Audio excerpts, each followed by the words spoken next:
1973년 5월 여의도 부흥 집회 때 평소에 그 집회 때마다 모인 숫자가 한 120만 명이라고 된다는 거예요. 그래서 집회가 마치고 난 뒤에 거기서 결신자가 3만 7천 명 정도 된다고 이야기합니다.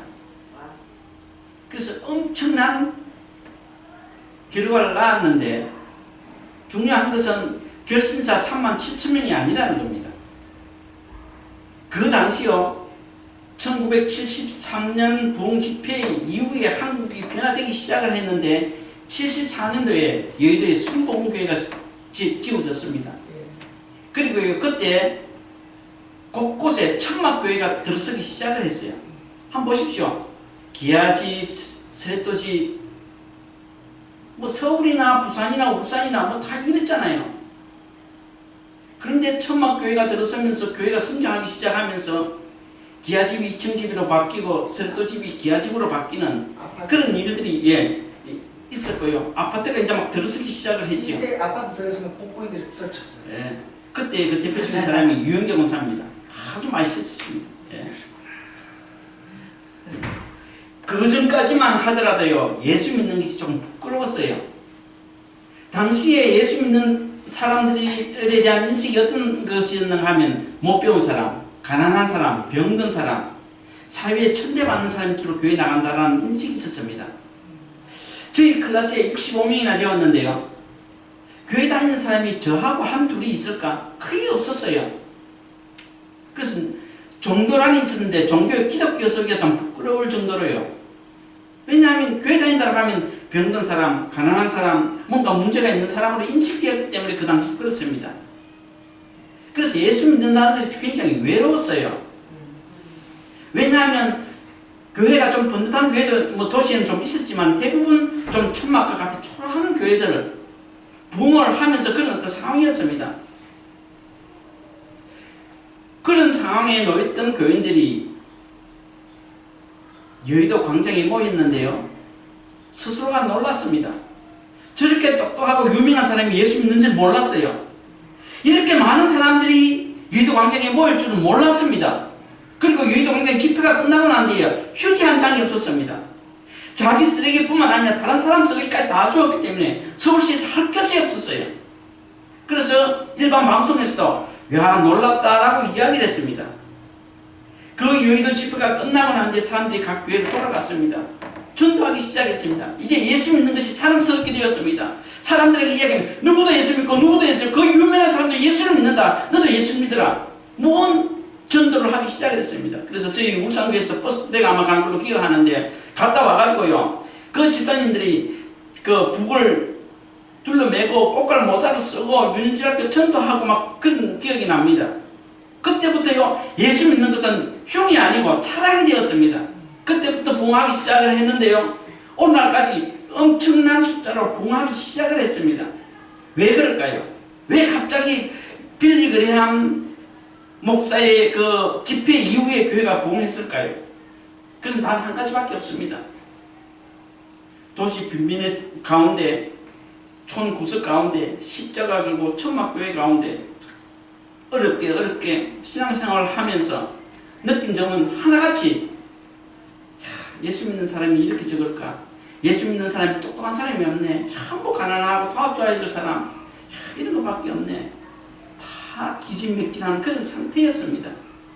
그런데 여의도 집회를 가보니 그런 사람이 아니었어요. 예수 믿는 사람이 자기 혼자만 아니고 대한민국 전체가 다 예수 믿는 사람 같고 똑똑한 사람 전부가 예수 믿는 사람 같고 유명한 사람 전부가 예수 믿는 사람 같이 느껴졌다는 겁니다.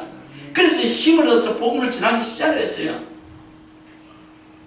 그래서 저희들도 그 후에요. 그 겨울 수련회, 여름 수련회를 가면 수련회 집회를 일주일 동안 하면 한 이틀은 전도하는 시간을 줬습니다. 335 짝을 져서 사형일을 주고 전도하라고 했습니다. 그래서 전도하고 와서 그걸 간증하고 전도하는 사람도 은혜가 됐고 전도를 받는 사람도 은혜가 됐고 급속들이고 교회가 부흥하게 되었다는 것이죠. 왜 이 말씀을 드리는가 하면요. 오늘 읽었던 본문의 내용을 보면 엘리야에 대한 이야기가 나옵니다. 그가 얼마나 힘들고 어려웠으면 하나님 나를 죽이주십시오라고 이야기를 했겠습니까? 왜 하나님한테 자기를 죽이달라고 이야기했을까요? 본문을 보면요, 나는 이제까지 주 만군의 하나님을 열정적으로 섬겼습니다 라고 그렇게 이야기하고 있습니다. 하나님을 위해 최선을 다하여 사역을 했다는 것이죠. 그런데 이스라엘 자손은 주님과 언약을 버리고 주의 제사를 헐었으며 주의 예언자들을 칼로 죽였습니다. 이제 나만 홀로 남았습니다. 이제 내 목숨마저도 그들이 나를 죽이려고 합니다. 나를 죽여주십시오. 나는 이제 가망이 없습니다. 희망이 없습니다. 내 혼자 도대체 어떻게 하라는 말입니까? 그 수많은 신자들이 다 죽었는데 내 혼자 어떻게 하라는 말입니까? 라고 하는 그런 하소연이라는 겁니다. 엘리야가 아무리 하나님의 사람일지라고 할지라도 그도 인간입니다. 자기 혼자 덩그리 남아있는 모습을 바라볼 때에 희망을 잃어버렸습니다. 용기를 잃어버렸습니다. 이제 내가 어떻게 하나님 사역을 감당해? 나도 어차피 죽을 건데 차라리 하나 없으면 죽는 것이 낫다라고 했던 그런 고백을 했다는 것이죠. 아무리 믿음의 사람이라고 할지라도 인간이잖아요. 밥 먹으면 화장실 가야 되는 인간이잖아요. 그렇기 때문에 그도 두려움 앞에는 어쩔 수가 없었습니다. 홀로 남아있다는 이 외로움 어떻게 견딜 수가 없었습니다. 그런데요, 하나님은 그렇게 이야기하는 엘리야에게 야, 그런 소리 하지 마라. 아직도 말에게 무릎 꿇지 아니하고 입 맞추지 아니한 7,000명을 남겨두었다라고 이야기합니다. 엘리야는 눈이 번쩍 떴습니다. 뭐? 내 혼자가 있다고 생각했는데 7,000명이 있어. 자기만 이렇게 살아가는 것이 아니라 하나님의 사람으로 살아가는 사람들이 자기 눈에는 보이지 않지만 구석구석에 7,000명이 있다는 이 사실에 엘리야는 용기를 얻었습니다. 그래서요, 어떻게 하는 겁니까?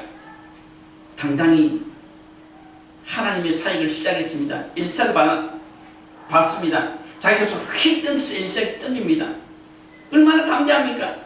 지금까지는 그렇게 하지는 못했어요. 하나님의 사역을 감당해도 왠지 외롭고 쓸쓸하고 힘도 없고 나이겠던 그런 엘리야였지만은 7,000명을 남겨뒀다라고 했던 이 소리에 힘을 얻고 옷을 던져 엘리사에게 던져버렸습니다. 엘리사는 그것을 경험하고 어떻게 합니까? 내 부부에게 가서 자식으로서 마지막 대접하고 와야 되겠다라고 해서 소를 잡아 쟁기를 부숴서 고기를 구워서 부모에게 대접하고 자기에게 왔습니다. 그렇습니다. 오늘 우리가 믿음으로 선한 싸움을 싸운다라고 하는 것은 무엇입니까? 바로 이와 자주와의 싸움입니다. 오늘 여러분들이 작은 교회 다닙니다. 또 때로는 큰 교회도 다녀봤습니다. 솔직히 내놓고 이야기하면 그렇잖아요. 장로라고 하는 꼬라지 보니 집사보다도 형편없고 목사라고 하는 꼬라지 보니 이것도 아니고 저것도 아니고 그래도 나만한 믿음이 찾아볼 수 없어요. 참 외로워요. 정말 같이 믿음을 나누고 교제할 수 있는 믿음의 사람이 눈 뜨고 봐도 없다는 겁니다. 그럴 때 오는 좌절감은 이루 말할 수가 없어요. 저도 다른 사람이 저를 보고 그렇게 이야기할란지 그렇게 생각할란지 모르겠지만 목회자 모임에 가면 야, 저 새끼도 목회자인가 싶은 사람들이 참 많아요. 그러나 목회를 잘하고 있어요. 이런 가운데 오는 좌절감, 실망감 견딜 수가 없어요. 같은 목회자로서 서로 동력하며 서로 이야기 나누고 목회의 어려움 가운데 서로 기도해야 되는데 만나면 교회 흉보고 교회 흉보고 뭐 어떤 일들 가운데 과연 이게 목회자의 모임일까? 라고 생각하지 않습니다. 목회자들이 모이면 참 서로 어려운 것을 이야기하고 기도하고 그렇게 해야 되는데 뭔가 세상 얘기 똑같이 합니다. 여러분도 아마 똑같을 줄로 믿습니다. 아무리 거룩하게 보여도 정말 나와 같은 보잘것없는 믿음을 가진 사람을 찾아볼 수 없는 이런 외로움, 이런 안타까움 어떻습니까? 참 스스로에게 실망할 수밖에 없습니다. 이래도 예수를 믿어야 되냐? 하나님 살아계시면 왜 이럴까? 하는 좌절감 속에서 오는 그런 실망감은 이랬을래야 이럴 수가 없다는 것이죠. 그러나요, 지금 이 시간에도 하나님은 우리들에게 말씀하십니다. 오늘 너 혼자 같이 보이지만은 아직도 7,000명이나 되는 수많은 사람들이 곳곳에 너와 같은 삶을 살고 있다는 겁니다. 오늘 내 눈에 보이지 않고 내 눈에 느껴지지 않지만은 7,000명이나 넘는 수많은 사람들이 오늘 나와 같이 선한 싸움을 싸우면서 하루하루를 믿음의 사역을 감당하고 있다는 것이죠. 그럼 얼마나 좋습니까? 나와 같은 사람이 내 혼자뿐만 아니라 또 다른 곳에 이렇게 살아가고 있구나 라고 했던 믿음의 그 동질성이 나에게 느껴진다고 하면 내 믿음은 용기를 가지게 되어집니다. 그래서 싸워 이겨야 되는 겁니다. 그것이 선한 싸움이라는 겁니다. 다른 거하고 싸운 것이 아니라. 글쎄, 우리 눈으로 그렇게 보이도 나와 같은 부족한 가운데 믿음을 가지고 엘리야 같이 선한 싸움을 싸우며 살아가는 수많은 성도들이 곳곳에 숨어 있다는 것 꼭 기억하시기를 바라겠습니다. 아멘. 그리고 힘을 얻고 용기를 얻어서 믿음의 길을 포기하지 않냐고 끝까지 그렇게 하는 것입니다. 아멘. 마태복음 7장 21절 나들은 주여 한 자마다 천국에 다 들어갈 것이 아니요 주여 주여 하는 사람들은 얼마나 많이 있습니까? 어떻게 보면 부족한 우리 교회보다도 부족한 나보다도 더 거룩하게 잘할 수 있는 사람들이 있습니다. 각자가 진짜보다 더 나은 것처럼 느껴지듯이요. 그러나 하나님은 말씀하십니다. 하늘에 계신 내 아버지 뜻대로 행하는 자라야 들어간다라고 이야기합니다. 그렇습니다. 하나님 아버지 뜻대로 하는 자, 비록 나는 실수투성이고 문제투성이지만은 그러나 이 말씀 붙잡고 살아가는 것은 내 혼자가 아니라 하나님께서 숨겨두신 수많은 사람들이 있다는 것을 우선 기억해야 되는 겁니다. 그래서 하나님의 뜻대로 행함이 나에게 계속해서 반복적으로 일어나야 된다는 것이죠. 여기서 우리는 희망을 가져야 합니다. 여기서 우리는 꿈을 가져야 합니다. 여기서 믿음으로 가는 그 길을 포기하지 말고 가야 된다는 것이죠. 내 눈에는 보이지 않습니다. 엘리야 눈에는 보이지 않습니다. 그러나 하나님은 엘리야에게 7,000명이나 되는 정말 바알에게 무릎 꿇지 아니하고 입 맞추지 않는 하나님께서 남겨두신 것처럼 오늘 우리들에게도 눈에 보이지 않지만 정말 하나님의 교회 하나님의 성도들이 곳곳에 숨겨두시다는 것을 기억하시고 믿음의 삶을 살고 있습니다.